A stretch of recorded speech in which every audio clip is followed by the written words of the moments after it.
नीरज जी, एक और सवाल है। चूंकि आपने किताब भी लिखी थी हम सब फेक हैं, और हम सबने पढ़ी है उसको, तो आपके फैंस भी ये जानना चाहेंगे, मैं भी ये जानना चाहूंगा कि आपकी अगली किताब कुछ लिख रहे हैं आप या नहीं लिख रहे हैं, और लिख रहे हैं तो कब तक आ रही है और किस विषय पे है?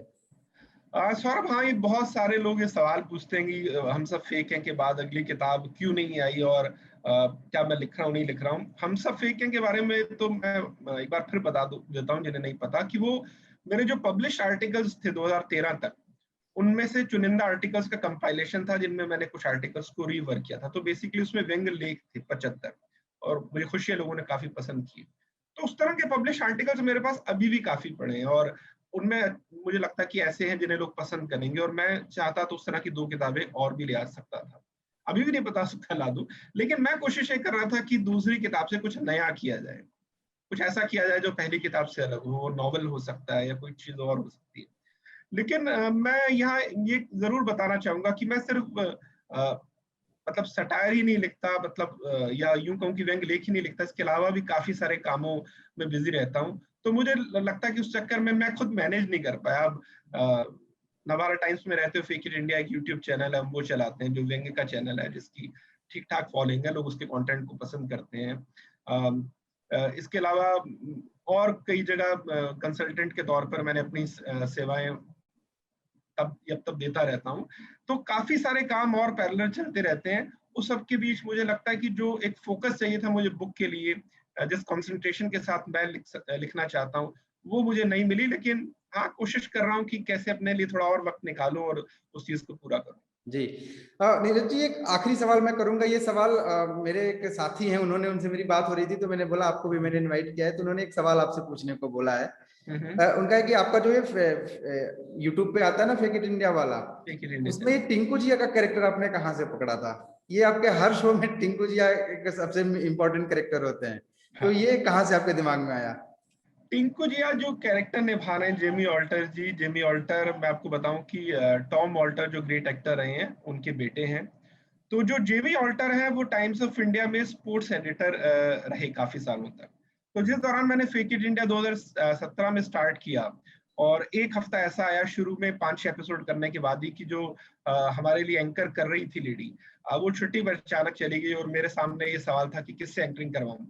तब मैंने जेमी ऑल्टर को देखा, और क्योंकि हम लोग, वो स्पोर्ट्स एडिटर थे, मैं हमारे यहाँ ह्यूमर एडिटर था, क्रिएटिव एडिटर था, तो हम लोग मॉर्निंग मीटिंग में मिला करते थे। तो मुझे पता था वो थोड़ी बहुत हिंदी बोलते हैं, लेकिन ज्यादा उनसे मेरी बातचीत नहीं हुई थी। तो मैंने उनको कहा, जाकर मैंने उनसे पूछा कि जेमी, मैं इस तरह से प्रोग्राम करता हूँ, उन्होंने देखा था, तो आप क्या इसमें एंकर करेंगे?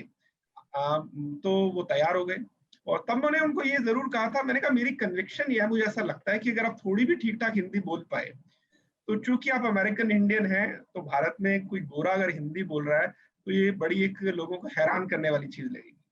और इस तरह से फिर हमने उनको जो हिंदी की स्क्रिप्ट थी वो ट्रांसक्राइब करके इंग्लिश में रोमन में दी, उन्होंने पढ़ी, और मैं कहूँगा कि वो बहुत ज्यादा मेहनती और लायक हैं। उसके बाद उन्होंने बड़ी मेहनत की, और फिर देखते देखते वो कैरेक्टर बहुत ज्यादा लोगों को पसंद आया। और अच्छी बात है कि जेमी को उस कैरेक्टर के बदौलत कहूंगा कि उनका पूरा अलग से एक्टिंग करियर शुरू हो गया। आज वो काफी वेब सीरीज कर रहे हैं, फिल्में कर रहे हैं, अभी उन्होंने कन्नड़ फिल्म भी की।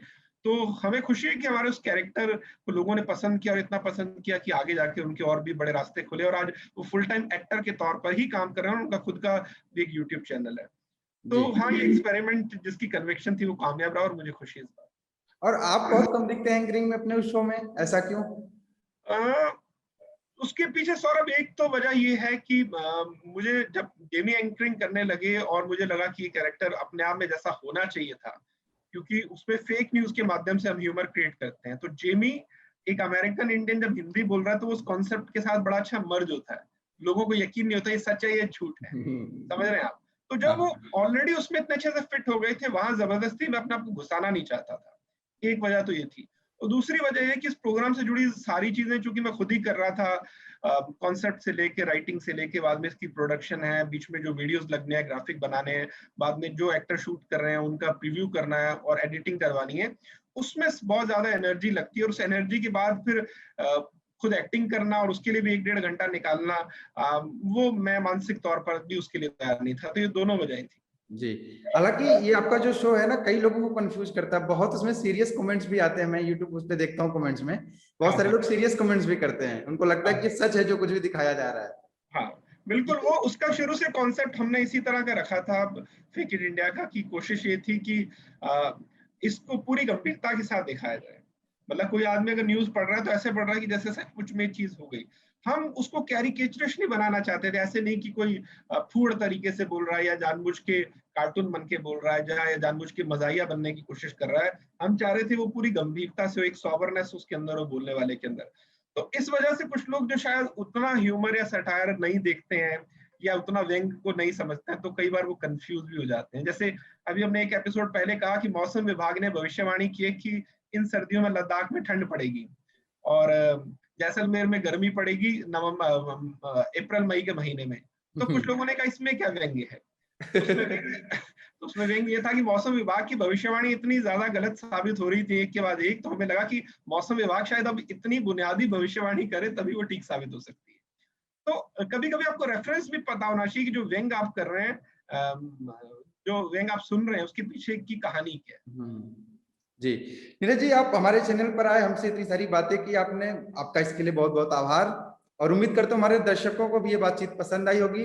दर्शकों से गुजारिश है कि कमेंट सेक्शन में जरूर बताएं कि नीरज जी से ये बातचीत कैसी लगी, और इस वीडियो को भी शेयर करें। और अब भी अगर नीरज जी के वीडियोज को देखते हैं तो और भी उनकी वीडियोज को भी देखिए और शेयर करिए, हमारे हम साथ चैनल साथ को हमारे वीडियोज सब्सक्राइब को भी। कीजिए। जी बिल्कुल, और चैनल को हमारे सब्सक्राइब करिए। बाकी स्वस्थ रहिए, घर पे रहिए, सब लोग अच्छे से रहिए। धन्यवाद। बहुत बहुत शुक्रिया सौरभ आपका भी इस बातचीत में मुझे बुलाने के लिए और इस मंच पर अपनी बातें शेयर करने के लिए जो मौका दिया उसके लिए धन्यवाद। Namaste. Please remember to subscribe to us and switch on the notifications for this channel. For our other social media links, more content, and to support our work, please visit citti.net. Dhanyavad. Namaskar.